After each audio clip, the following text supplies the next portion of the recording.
জানবো। আমরা আজকাল মর্যাদার পিছনে ঘুরি, কিভাবে আমাকে মানুষ ইজ্জত করবে, সম্মান করবে।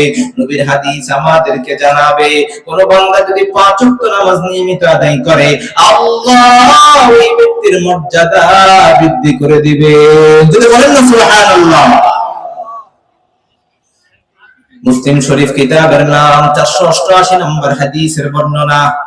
حدثني معدان بن ابي طلحه اليعمري رضي الله تعالى عنه, তিনি বলেন, আমি আল্লাহর নবীর গোলাম সাওবান রাদিয়াল্লাহু তাআলা আনহুকে জিজ্ঞাসা করলাম, আপনি আমাকে এমন একটা আমল সম্পর্কে বলেন যে আমলটা যদি আমি আদায় করতে পারি আল্লাহ আমাকে জান্নাত দান করবেন, আল্লাহ আমার মর্যাদা বৃদ্ধি করে দিবেন। এই আমলটা আল্লাহর কাছে বড় প্রিয় একটা আমল সম্পর্কে আমাকে বলেন। ওই গোলাম চুপ করে রইলেন। আমি জিজ্ঞাসা করলাম, সুম্মা সাআলতুহু ফাসাকাতা, তিনি চুপ করে রইলেন। সুম্মা সাআলতুহু সালিস, তৃতীয়বার যখন আমি গোলামকে জিজ্ঞাসা করলাম, আমাকে এমন একটা আমল সম্পর্কে আপনি বলেন। গোলাম বলে, সালতু আন যালিকা রাসূলুল্লাহ সাল্লাল্লাহু আলাইহি ওয়াসাল্লাম ইয়াকুল, আপনি আমাকে যে বিষয় জিজ্ঞাসা করলেন এই বিষয় আমি পয়গম্বর মুহাম্মদ সাল্লাল্লাহু আলাইহি ওয়াসাল্লামকে জিজ্ঞাসা করছিলাম। হে নবী, এমন একটা আমল সম্পর্কে আপনিও আমাকে বলেন।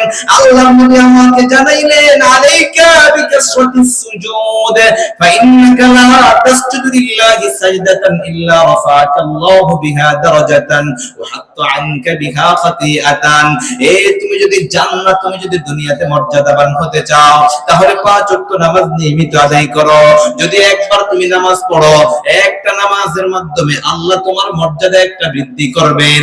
আবার শুধু মর্যাদা বৃদ্ধি করবে বিষয়টা এমন নয়, ওয়া হাত্তা আনকা বিহা খাতিআ, আল্লাহ তোমার গুনাহ থেকে একটা গুনাহ ক্ষমা করে দিবেন। যারা বলেন সুবহানাল্লাহ।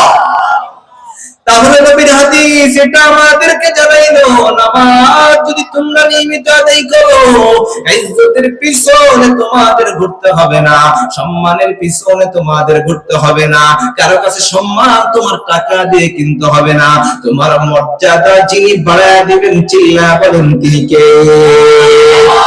তাহলে একে একে আমরা 8টা বিষয় জানলাম। নামাজের 9 নম্বর বিষয়, সবাই বলবেন আমার সাথে, সবাই দাঁড়ায় আছেন সবাই বলবেন, আপনারা কে কে কিয়ামতের দিন পয়গম্বর মুহাম্মদ সাল্লাল্লাহু আলাইহি ওয়াসাল্লামের সাথে থাকতে চান? সবাই চান নবীর সাথে থাকবেন সবাই? নবীর সাথে থাকার সুযোগ আছে। নবী হাদিসের মধ্যে বলছে যে নবীর সাথে থাকতে হলে কি করতে হবে? নবীর সাথে থাকতে পারবেন। যদি আজকে আপনাকে বলা হয়, ভাই আগামী 1 সপ্তাহ আপনি এলাকার এমপির সাথে থাকবেন, দেখবেন কি যে খুশি, আর আমি এমপি সাহেবের সাথে থাকবো, তাহলে আপনার জন্য এমপি না, মন্ত্রী না, মন্ত্রীরও মন্ত্রী, মন্ত্রীরও মন্ত্রী, আখিরি নবী খাতামুন নবিয়্যিন মুহাম্মদ সাল্লাল্লাহু আলাইহি ওয়াসাল্লামের সাথে থাকার সুযোগ কে কে গ্রহণ করবেন? এটা সবাই গ্রহণ করবেন। আল্লাহ আপনার সকলকে আখিরি নবী মুহাম্মদ সাল্লাল্লাহু আলাইহি ওয়াসাল্লামের সাথে জান্নাতে থাকার তৌফিক দান করেন। তাহলে হাদিস শুনেন, মুসলিম শরীফ কিতাবের নাম 490 নম্বর হাদিসের বর্ণনা। সাহাবা বলেন, আবাইতু মা রাসূলিল্লাহি সাল্লাল্লাহু আলাইহি ওয়াসাল্লাম, আমি পয়গম্বর মুহাম্মদ সাল্লাল্লাহু আলাইহি ওয়াসাল্লামের সাথে রাত্রি যাপন করলাম। ফাআতাইতুহু বিউযুইহি ওয়া হাজাতিহি, রাত্রি যখন পয়গম্বর মুহাম্মদ সাল্লাল্লাহু আলাইহি ওয়াসাল্লামের তাহাজ্জুদের সময় হয়, আমি নবী মুহাম্মদ সাল্লাল্লাহু আলাইহি ওয়াসাল্লামের জন্য ওযুর পানি নিয়ে আসলাম। শুধু ওযুর পানি না, মিসওয়াক ইত্যাদি সব নবীর সাথে জন্য নিয়ে আসলাম। আনার পর নবী আমার দিকে তাকাইলেন, তাকায় বলে, হে সাহাবী, সাল, তুমি আমি নবীর কাছে কিছু চাও, আমি নবীর কাছে এমন কিছু চাও, চাইলে আমি তোমাকে তা দান করব, আমি নবী তোমাকে তা দিয়ে দিব। সাহাবা বলেন, আমি নবীকে বললাম, আমি কিয়ামতের দিন জান্নাতে আপনি নবীর সাথে থাকতে চাই। নবী সাহাবীকে বলে, আও গায়রা যালিক, এটা বাদ দিয়ে তুমি আরো কিছু চাও। সাহাবা বলেন, আমি অন্য কিছু চাই না, আমি জান্নাতে আপনার সাথে থাকতে চাই। নবী বলে, আরো কিছু চাও? বলে, না না না, আমার অন্য কোনো কিছুর প্রয়োজন নাই, আমি জান্নাতে আপনি পয়গম্বরের সাথে থাকতে চাই। আল্লাহর নবী বলে, যদি তুমি জান্নাতে আমি পয়গম্বরের সাথে থাকতে চাও, তাহলে তুমি বেশি বেশি বেশি বেশি সিজদার মাধ্যমে আমি নবীকে তোমার কাজের জন্য সহযোগিতা করো। তাহলে আল্লাহর নবীর এই হাদিস আমাদেরকে জানাইলেন, নামাজ যদি আমরা বেশি বেশি পড়ি, সিজদা যদি আল্লাহকে আমরা বেশি বেশি করি, তাহলে কিয়ামতের দিন আমরা আখির নবী পয়গম্বর মুহাম্মদ সাল্লাল্লাহু আলাইহি ওয়াসাল্লামের সাথে থাকতে পারবো। তাহলে আপনারা নামাজ পড়বেন না আজকে থেকে নিয়মিত পড়বেন, সবাই পড়বেন। যুবক ভাই সবাই নামাজ পড়বেন সবাই। আল্লাহ আপনাদের সকলকে নামাজি বানায় দেন। ভাই এক ওয়াক্ত নামাজও ছাড়বেন না, এক ওয়াক্ত নামাজও ছাড়বেন না। 10 নম্বর কথা, নামাজ যদি নিয়মিত আদায় করেন, প্রতি ওয়াক্ত নামাজে আপনি মসজিদে যাবেন। হ্যাঁ, প্রতি ওয়াক্ত জন্য জান্নাতে আল্লাহ আপনার জন্য মেহমানদারির ব্যবস্থা করবেন। জান্নাতে আপনার জন্য মেহমানদারির ব্যবস্থা। বুখারী শরীফ 662 নম্বর হাদিসের বর্ণনা। عن أبي هريرة رضي الله تعالى عنه قال তিনি বলেন, মান গাদা ওয়া রাহা আ'আদ্দাল্লাহু লাহু নুজুলাহু মিনাল জান্নাহ কুল্লামা গাদা ওয়া রাহা। কোন বান্দা যদি 5 ওয়াক্ত নামাজ নিয়মিত করে কোন বান্দা আদায় করে, এক ওয়াক্ত নামাজ নষ্ট করবেন না। ফজরের সময় যদি বান্দা মসজিদে নামাজের জন্য যায়, আল্লাহ তাআলা ওই বান্দার জন্য ফজরের সময় জান্নাতে মেহমানদারির ব্যবস্থা করে। জোহরের সময় যদি বান্দা মসজিদে নামাজের জন্য যায়, আল্লাহ বান্দার জন্য আবার মেহমানদারির ব্যবস্থা করে। আবার আসরের সময় বান্দা মসজিদে যায়, আল্লাহ বান্দার জন্য আসরের সময় মেহমানদারির ব্যবস্থা করে। মাগরিব এশা 5 ওয়াক্ত নামাজ আপনি মসজিদে গেলেন নামাজ আদায় করার জন্য, আল্লাহকে সিজদা করলেন, আল্লাহ 5 ওয়াক্ত নামাজে আপনার জন্য মেহমানদারির ব্যবস্থা করবে। আল্লাহ আপনি আমাদের সকলকে নামাজি বানায় দেন, আমরা সবাই যেন নামাজি গুনতে পারি তৌফিক দান করবেন। তাহলে নামাজের ব্যাপারে আমরা একটা নয়, দুইটা নয়, 10টা ফজিলতের কথা জানলাম। এবার আমরা জানি নামাজ যদি আমরা নিয়মিত আদায় না করি, আল্লাহ তাআলা আমাদেরকে কি শাস্তি দান করবেন। সূরাতুল মুদ্দাসসিরের মধ্যে আল্লাহ বলেন, আপনারা তো পোশাক শ্রমিক না, এই যে আপনাদের জন্য আয়াতটা খুব চমৎকার খাটবে। দেখেন কি বলে, আল্লাহ তাআলা কিয়ামতের দিন জান্নাতি এবং জাহান্নামীদেরকে একত্রিত করবেন। এক পাশে থাকবেন জান্নাতি, অপর পাশে থাকবে জাহান্নামী। জান্নাতি ভাই তার জাহান্নামী ভাইকে প্রশ্ন করবে, এ জাহান্নামী ভাই, মা সালাকাকুম ফি সাকার, তোমার কোন আমল তোমাকে আজকে হালাত করলো, তোমার কোন আমলের কারণে তুমি আজকে জাহান্নামে চলে আসলা।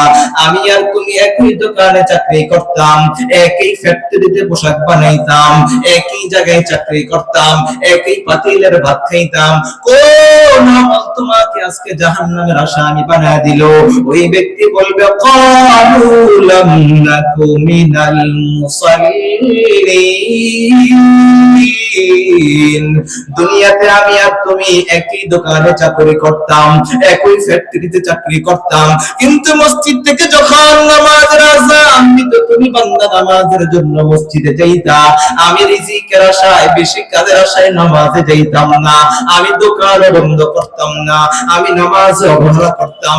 ওই যে নামাজ পড়ি নাই, অবহেলা করলাম, সন্তানের জন্য আমি রিজিক উপার্জন করলাম, আজকে ওই নামাজ না পড়ার কারণে আল্লাহ আমাকে জাহান্নাম দিয়েছে। আল্লাহ আমাদেরকে জাহান্নাম দিয়েন না। ওয়ালাম নাকুনু তু'আমুল মিসকিন, কোন মাদ্রাসায় এতিমদেরকে খাওয়াইতে বললো, কোন জায়গায় এতিমদেরকে খাওয়াইতে বললো, আমি এতিমদেরকে খাওয়াইতাম না। ওয়ালাম নাকুনু তু'আমুল মিসকিন ওয়া কুননা নাখুদু মা'আল খাইদিন, দোকানে বসে যখন মানুষ সমালোচনা করত, আমি সমালোচকদের সাথে সমালোচনা করতাম। আম্মা জান, আপনাদেরকে বেশি করে বলি, ভালো করে বলি, কান দিয়া শুনেন, আমিও কোন মায়ের সন্তান, আপনারা মনে হয় একটু বেশি সমালোচনা করেন, এই জন্য দেখবেন 2-4টা মহিলা যদি একসাথে হয়ে যায় কত রকমের আলোচনা ওই জায়গা হয়। এই আয়াতটা বিশেষভাবে আমার মনে হয় আপনাদের জন্য। আম্মা জান ভালো করে শুনেন, 2-3জন একত্রিত হলে কখনো অন্য মহিলার সমালোচনা করবেন না, নিজের স্বামীর গীবত করবেন না, তাহলে আপনাদের এই আমলগুলা কাজে লাগবে। এই জন্য মুসলমান 3 নম্বরে নবী আল্লাহ জানাইলেন, ওয়া কুননা নাখুদু মা'আল খাইদিন ওয়া কুননা নুকাযযিবু বিয়াউমিদ্দিন। এই যে আজকে আমরা কিয়ামতের দিবসে একত্রিত হইলাম, ওই ব্যক্তি বলবে আমি এই কিয়ামতের দিনকে অস্বীকার করতাম, এই জন্য আল্লাহ আমাকে জাহান্নাম দিয়ে দিল। তাহলে জাহান্নাম দেওয়ার 4টা কারণ পাওয়া গেল। 1 নম্বর, এই ব্যক্তি বলবে ক্বালু লাম নাকু মিনাল মুসাল্লিন, আমি নামাজ পড়তাম না এই কারণে আল্লাহ জাহান্নাম দান করছে।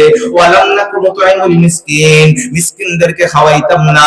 ওয়া কুননা নাখুদু মা'আল খাইদিন, আমি সমালোচকদের সাথে সমালোচনা করতাম। ওয়া কুননা নুকাযযিবু বিয়াউমিদ্দিন, আমি কিয়ামতের দিনকে অস্বীকার করতাম। এই জন্য মুসলমান 5 ওয়াক্ত নামাজ নিয়মিত আদায় করবেন। আমি আব্দুর রহমান জানায় দিয়ে গেলাম, নবীর হাদিস আপনাদেরকে শুনায় দিয়ে গেলাম, 5 ওয়াক্ত নামাজ যেন নিয়মিত পড়েন। পড়বেন তো সবাই? সবাই 5 ওয়াক্ত নামাজ নিয়মিত পড়বেন? সবাই হাত তোলেন। আল্লাহ আপনাদের সকলকে 5 ওয়াক্ত নামাজ নিয়মিত পড়ার তৌফিক দান করেন। আল্লাহ সকলকে নামাজি বানায় দেন। আল্লাহ সকলের পরিবারদেরকে নামাজি বানায় দেন। আল্লাহ আপনি আমাদেরকে কবুল করে নেন। আল্লাহ আপনি আমাদেরকে কবুল করে নেন। যুবক ভাই, আপনাদেরকে বিশেষ করে বলি, 1 ওয়াক্ত নামাজও ছাড়বেন না, 1 ওয়াক্ত নামাজও ছাড়বেন না। সন্তানদেরকে নামাজি বানান। ফায়দা কি হবে? শেষ একটা কথা বলে শেষ করে দিব, শুনেন। এক ব্যক্তি মারা গেল, মারা যাওয়ার সময় তার সন্তান কি বড় প্রফেসর বানায় গেল, বড় এমপি বানায় গেল, বড় চেয়ারম্যান বানায় গেল, বড় বিল্ডিং এর মালিক বানায় গেল। ওই ব্যক্তি মারা গেল, আরেকজন ব্যক্তি তার সন্তানকে নামাজি বানায় গেল, হাফেজ কোরআন বানায় গেল, আলেম বানায় গেল। আমাকে বলেন, এই 2 ব্যক্তি মৃত্যুর পর কোন ব্যক্তি আল্লাহর কাছে কি পাবে? যে ব্যক্তির সন্তান বড় এমপি বলল, বড় মন্ত্রী বলল, ওই ব্যক্তি মৃত্যুর পর আল্লাহর কাছে কি পাইব? আর যে ব্যক্তির সন্তান বড় হাফেজ কোরআন বলল, বড় আলেম বলল, ওই সন্তান রাতে যখন তাহাজ্জুদের নামাজ পড়ার জন্য উঠবে, আল্লাহকে ডাক দিয়া বলবে, মালিক, আমি বান্দা তাহাজ্জুদের নামাজ সম্পর্কে জানতাম না, আমি বান্দা আল্লাহ বলতে পারতাম না। ছোট্ট কালে, শিশু কালে আমার বাবা বড় কষ্ট করে টাকা উপার্জন করে আমি বান্দাকে মাদ্রাসায় পড়াইয়া পড়াইয়া আলেম বানাইলো। আমি বান্দা জানতাম না কুল হু আল্লাহু আহাদ, তুমি আল্লাহ যে এক আমি জানতাম না। আমি আলহামদুলিল্লাহ পড়তে জানতাম না। আমি আল্লাহ কোরআন পড়তে জানতাম না। আমার আল্লাহ অনেক কষ্ট করে, আমার আব্বা আমাকে কষ্ট করে টাকা উপার্জন করে করে করে করে মাদ্রাসায় পড়াইছে, বড় হাফেজ বানাইছে, বড় আলেম বানাইছে। বাবার কারণে আমি হাফেজ বললাম, আলেম বললাম। আল্লাহ আমার বাবাকে আপনি জান্নাত দান করেন। আমাকে বলো মুসলমান, যারা দাঁড়ায় আছেন, বসে আছেন, সবাই বলেন, এই 2 ব্যক্তির মধ্যে কে বেশি সৌভাগ্যবান? কে সৌভাগ্যবান? চিন্তা করেন। সন্তান যদি নামাজি বনে, আপনারও ফায়দা আছে। এক হাদিসের মধ্যে আসছে, ইযা মাতাল ইনসান ইনকাতা আমালুহু ইল্লা মিন সালাসাতিন সাদকাতিন জারিয়াতিন আও ইলমিন ইনতাফা'u বিহি আও ওয়ালাদিন সালিহিন।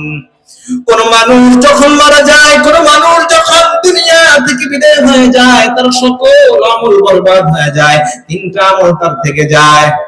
সদকাতিন জারিয়াতিন, কোন মাদ্রাসা যদি বানায় যায়, কোন মসজিদ যদি বানায় যায়, সদকায়ে জারিয়ার কোন আমল যদি বান্দা করে যায়, ওই আমলের কারণে ওই বান্দার মৃত্যুর পরেও তার আমলনামায় আল্লাহ তাআলা সওয়াব দিতে থাকেন। ওই বান্দার সওয়াব আর মিস হয় না।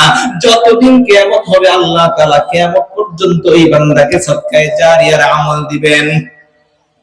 2 নাম্বার,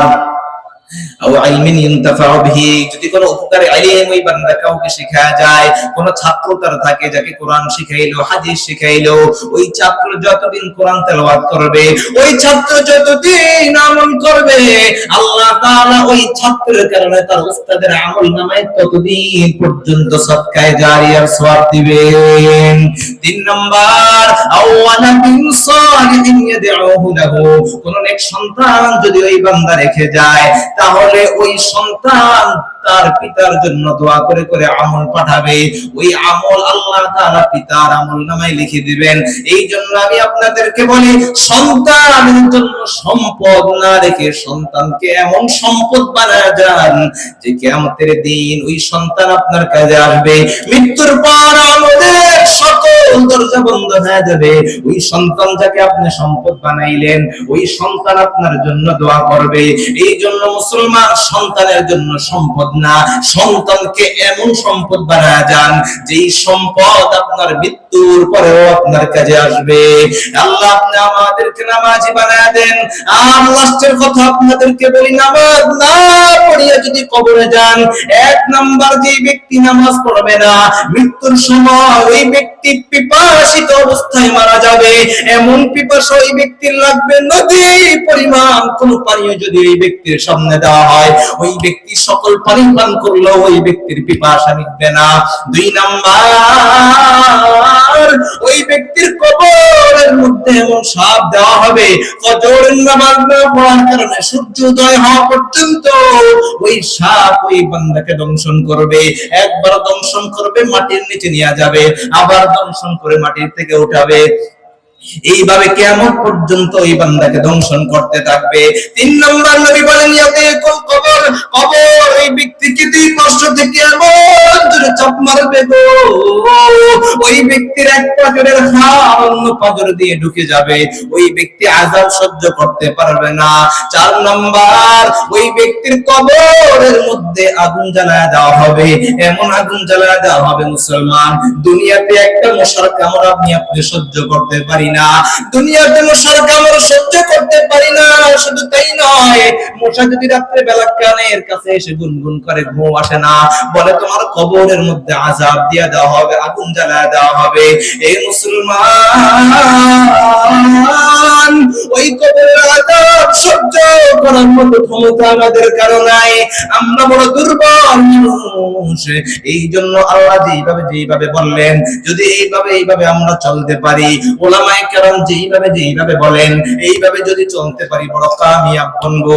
আর যদি ইহুদি নাসারাদের কোন দর্শন জীবনে লালন করার চেষ্টা করেন, তাহলে কামিয়াব বনতে পারবেন না, মৃত্যুর পর জাহান্নাম ছাড়া উপায় থাকবে না। এই জন্য মুসলমান জান্নাত যদি পাইতে হয়, 5 ওয়াক্ত নামাজ নিয়মিত পড়তে হবে, উলামায়ে কেরাম যেইভাবে বলে ওইভাবে চলতে হবে, আল্লাহর কাছে সিরাতে মুস্তাকিমের পথ চাইতে হবে। আল্লাহ আপনি আমাকে সিরাতে মুস্তাকিমের পথে চালান, নিয়মিত আল্লাহর কাছে এই দোয়া করতে হবে।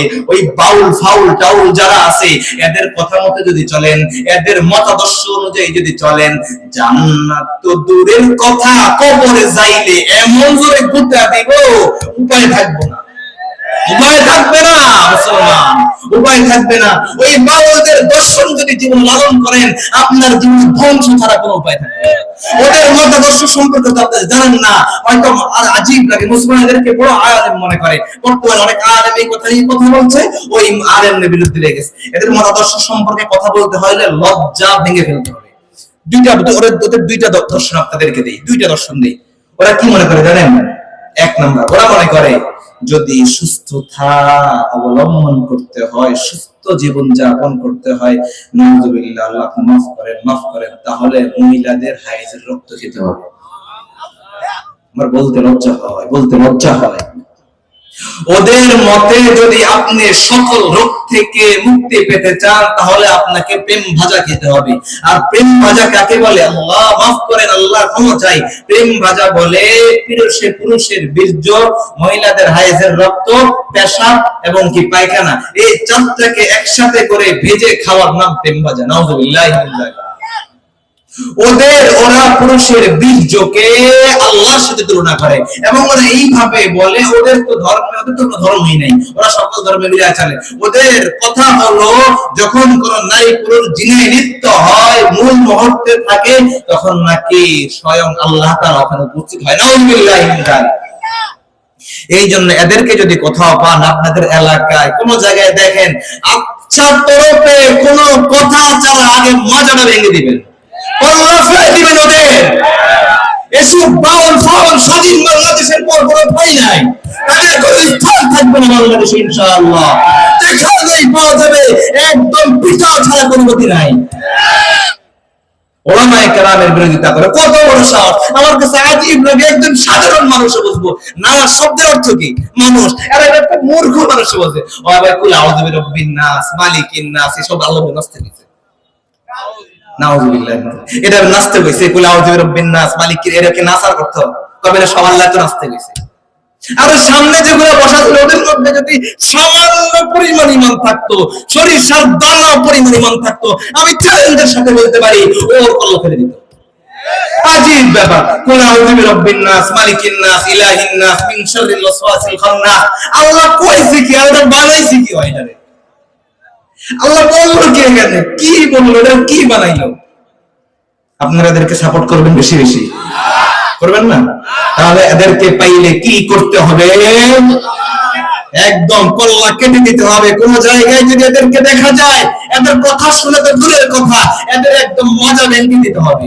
বাংলাদেশের যেসব শিক্ষা প্রতিষ্ঠানে সরকারি অনেক বইয়ের মধ্যে ওদের কবিতা পাওয়া যায়, বাচ্চাদেরকে এদের কবিতা পড়ানো হয়। নাউযুবিল্লাহি মিন যালিক। বাংলাদেশ সরকারের কাছে আমার আবেদন থাকবে, যদি এইরকম কোন কবিতা পাঠ্যপুস্তকের মধ্যে থাকে তাহলে এখন এটা উঠিয়ে দেওয়ার জন্য। আপনার সন্তান বাউলদের কথা শুনবে, তাদের কবিতা পড়বে, এটা আপনারা বেশি বেশি চান না তো? তাহলে যেখানেই পারবেন প্রতিবাদ করবেন তো, এদের কথা শোনা যাবে না। আর যদি কোন এমপি কোন মন্ত্রী যত বড়ই হোক না কেন, যদি এই স্বাধীন বাংলাদেশের পরে ইসলামের উপরে কোন আলেমের উপরে নবী মুহাম্মদ সাল্লাল্লাহু আলাইহি ওয়াসাল্লামের নবুয়তের উপরে সামান্য পরিমাণ আঘাত করার চেষ্টা করে, সরিষার দানা পরিমাণ আঘাত করার চেষ্টা করে, তাহলে এই বাংলার জমিনে তাদের কোনো ঠাঁই, বাংলার জমিনে তাদের কোনো স্থান, বাংলার জমিনে তাদের কোন স্থান। আমরা মুসলমান বেঁচে থাকতে 24-এর কোন উত্থানের পরে কোন বাউল, কোন নাস্তিক, কোন এমপি, কোন মুনাফিক যদি আমার নবী পয়গম্বর মুহাম্মদ সাল্লাল্লাহু আলাইহি ওয়াসাল্লামের নবুয়তের উপরে সরিষার দানা পরিমাণ আঘাত করার চেষ্টা করে, আমার আল্লাহকে নিয়ে সামান্য পরিমাণ কটূক্তি করার চেষ্টা করে, আমাদের সামান্য পরিমাণ ঈমান থাকতে আমরা বাংলার জমিনে ওদের কল্লা কেটে কেটে টুকরো করে দেব। পারবেন তো আপনারা? ওলামায়ে কেরাম যদি কোথাও ডাক দেয় একদম সিংহপুরুষের মতো ওলামায়ে কেরামের ডাকে সাড়া দিতে কে কে প্রস্তুত আছেন? দুইটা হাত তুলে মালিককে দেখান। আপনাদের সকলের হাতকে কবুল করে নেন। আল্লাহ সকলকে ইসলামের সৈনিক হওয়ার তৌফিক দান করেন, সকলকে ইসলামের জন্য কবুল করেন, এই প্রজন্মকে আপনি ইসলামের জন্য কবুল করেন। আল্লাহ আমরা যে আমলগুলোর কথা বলেছি, যে নামাজের কথা বলেছি, যে ইমানের কথা বলেছি, আল্লাহ আমাকে আমাদের সকলকে প্রত্যেকটা কথার উপর, নবীর প্রত্যেকটা হাদিসের উপর পরিপূর্ণ আমল করার তৌফিক দান করবেন। আপনারা সকলে আমার জন্য দোয়া করবেন এবং কথাগুলোর উপর আমল করবেন। আমার বাবার জন্য দোয়া করবেন, আমার মার জন্য দোয়া করবেন। শুধু তাই নয়, যেসব উস্তাদের কারণে এই গ্রাম থেকে এসে মাদ্রাসায় পড়ালেখা করে বড় আলেম হওয়ার সৌভাগ্য আল্লাহ দিয়েছে, হাফেজ হওয়ার সৌভাগ্য দিয়েছে,